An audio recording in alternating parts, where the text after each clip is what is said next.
नमस्कार दोस्तों, पूजा शक्ति चैनल में आप सभी मेरे भाइयों और बहनों का बहुत बहुत स्वागत है। आज जिस नए विषय पे हम चर्चा करेंगे वो है महिलाओं को अपने घर में कौन से ऐसे कार्य करने चाहिए जिससे कि उनके घर की धन की समस्याएं जो हैं उनका निदान बहुत आसानी से हो जाए। बहुत छोटे छोटे उपाय हैं, आप सभी बहुत आसानी से कर सकते हैं। धर्म ग्रंथों के अनुसार जहाँ महिलाओं की पूजा होती है, जहाँ उन्हें पूजा जाता है, वहाँ पे सभी देवी देवताओं का वास भी होता है तथा लक्ष्मी जी जो हैं उस घर पर सदैव अपनी कृपा दृष्टि बनाती हैं। क्योंकि जो है महिलाएं होती हैं उन्हें ही घर की लक्ष्मी कहा जाता है, धन लक्ष्मी कहा जाता है। घर के लिए वो बहुत शुभ मानी जाती हैं। वास्तु के अनुसार महिलाएं जो होती हैं घर में मौजूद एनर्जी का मूल स्रोत मानी जाती हैं। अगर महिलाएं वास्तुशास्त्र के कुछ नियमों का पालन कर लेती हैं तो घर में सदैव सुख शांति तथा समृद्धि बनी रहती है। मैं इसके साथ यही कहना चाहूँगी कि पुरुषों से भी मेरा निवेदन है कि उनके घर की महिलाओं की का सदैव सम्मान करें। अपनी तरफ से उनको जितना सम्मान आप दे सकते हैं अवश्य दें। इससे आपके घर में धन संबंधी जितनी भी समस्याएं हैं उनका निदान होगा। क्योंकि आप कितनी भी मेहनत कर ले परंतु कहीं ना कहीं अगर आप महिलाओं का अपमान करते हैं या उनके लिए कोई भी शब्द आप प्रयोग में लाते हैं, भले वो आपको पलटकर जवाब ना दे परंतु अगर उनके दिल में कोई बात चुभती है और दिल से भी अगर वो आपके लिए कुछ बुरा सोच लेते हैं तो उसका असर आपके जीवन पर बहुत गहरा पड़ता है। तो अपनी तरफ से मैं यही कहूँगी कि जो भी सम्मान के लिए उपयुक्त है उन्हें सम्मान ज़रूर दें और उनका निरादर कभी ना करें। आप अपने कार्य करते जाएं, भगवान अवश्य ही आपको जो है आपके जीवन में खुशहाली ज़रूर देंगे। अब बात कर लेते हैं वास्तु के कुछ बहुत सिंपल नियम जो कि हर महिला को अपनाने चाहिए जिससे उसके घर में जो है खुशहाली का वास सदैव बना रहे। पहले तो यही कहूँगी, साफ सफाई का बहुत ज़्यादा ध्यान रखें। कर्ज की स्थिति जो होती है वो इसीलिए बनती है अगर आपके घर में जो है साफ सफाई का ध्यान नहीं रखा जाता है।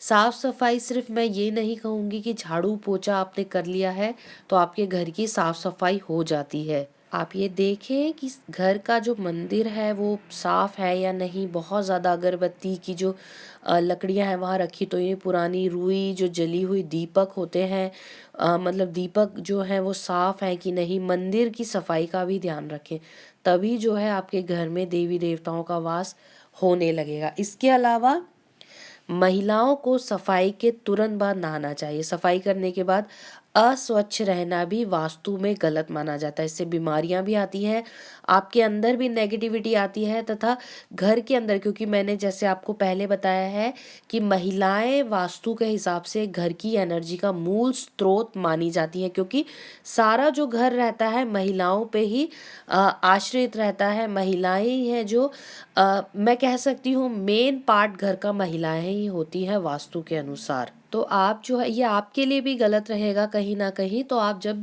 क्लीनिंग हो जाती है, घर की साफ सफाई हो जाती है तो उसके तुरंत बाद नहा लें। उसके बाद आप आराम ना करें, बैठे ना, देखें ना कि आप आपका बेड तो नहीं कहीं यूज़ कर रहे हैं लेटने के लिए, सोफे पे जाके तो नहीं बैठ रहे हैं।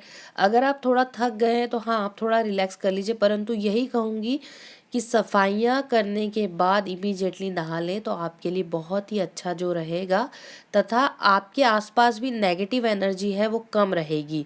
वास्तु के अनुसार ये बहुत ज़रूरी है कि आप खाना बनाने से पहले नहा लें तो ज़्यादा अच्छा रहता है। घर में जो है बरकत भी रहती है। नहाने के बाद खाना बनाना घर के लिए भी अच्छा रहता है, सभी की सेहत के लिए अच्छा रहता है, पॉजिटिविटी को बढ़ाता है, घर के सभी सदस्यों के प्रेम को बढ़ाता है। नहाने के तुरंत बाद अगर आप खाना बनाते हैं तो क्या होता है कि आपको जो है कहीं ना कहीं जो पॉजिटिव एनर्जी आपके अंदर की है वो आप सभी सदस्यों को दे रहे हैं। तो आपके घर में तरक्की रहती है, बच्चों का जो बच्चे रहते हैं उनका पढ़ाई में मन लगता है। कहीं ना कहीं सभी परिवार के जो सदस्य हैं बहुत अच्छे, जो उनकी फीलिंग्स रहती है पॉजिटिव फीलिंग रहती है एक तरीके से।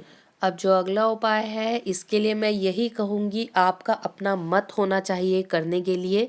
ये सिर्फ मैं वास्तु के नियम के अनुसार आपको बता रही हूँ, अगर आपको नहीं करना है तो आप ना करें, परंतु जो है गलत धारणा मन में ना लाएं। सूर्यास्त के बाद महिलाओं को कभी भी जो है बालों में कंघी का प्रयोग नहीं करना चाहिए। शाम के समय बाल धोना तथा बनाना कंघा करना बहुत ही ज़्यादा अशुभ माना जाता है। जैसे हम रात को जब आप कोई पार्टी अटेंड करने जा रहे हैं तो ठीक है, परंतु रोज़-रोज़ ये कार्य करना वास्तु के अनुसार अशुभ माना जाता है। ऐसा करने से लक्ष्मी देवी जो होती है वो नाराज़ होती है। ये मैं कहूँगी, ये नियम जो मानना चाहते हैं वो माने, जो नहीं मानना चाहते, ये सिर्फ़ एक वास्तु के नियम है। ये आपके ऊपर है पूरे तरीके से। अगर आपको मानना है तो ठीक है, नहीं मानना है तो कोई बात नहीं है। इसके अलावा जो अगला नियम है वो है खाने से पहले भगवान को भोग सदैव लगाना चाहिए।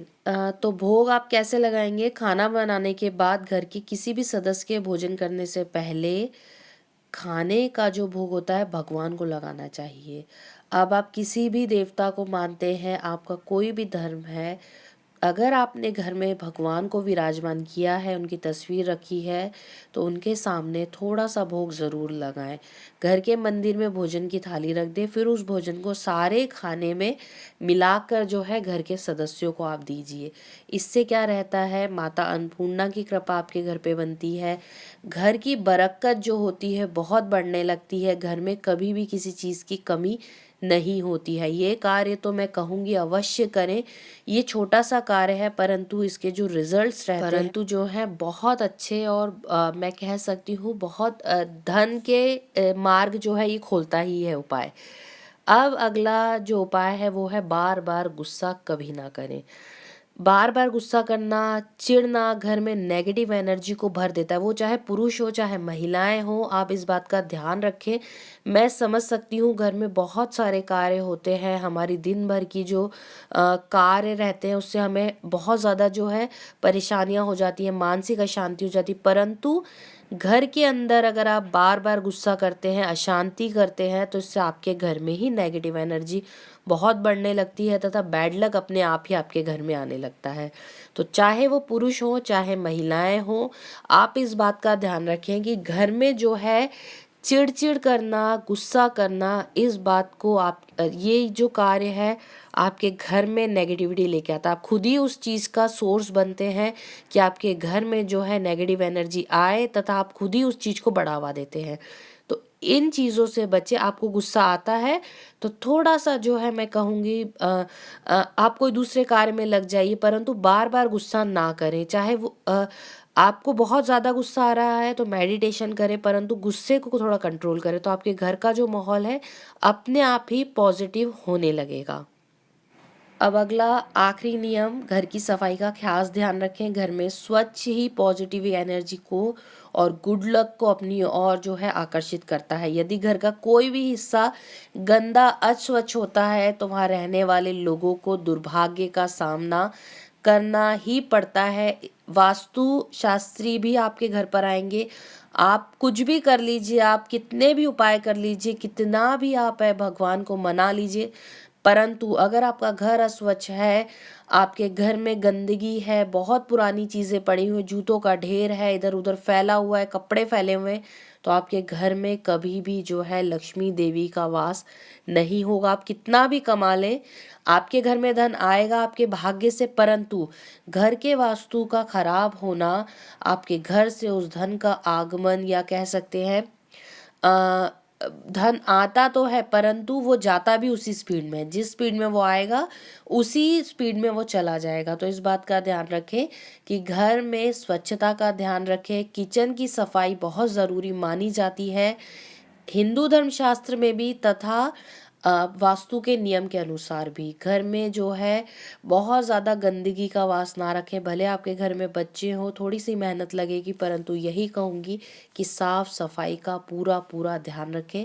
तभी जो है आपके घर में बरकत होगी, लक्ष्मी जी का वास होगा तथा सभी प्रकार के जो कष्ट हैं उनसे आपको मुक्ति प्राप्त होगी। तो भाइयों और बहनों, मैं आशा करती हूँ आज का ये वास्तु नियम के जो उपाय हैं आप सभी को बहुत पसंद आए होंगे। हम फिर मिलेंगे किसी नए विषय पे चर्चा करते हुए। आप सभी का बहुत बहुत धन्यवाद मुझे सुनने के लिए तथा इस वीडियो को देखने के लिए। धन्यवाद दोस्तों।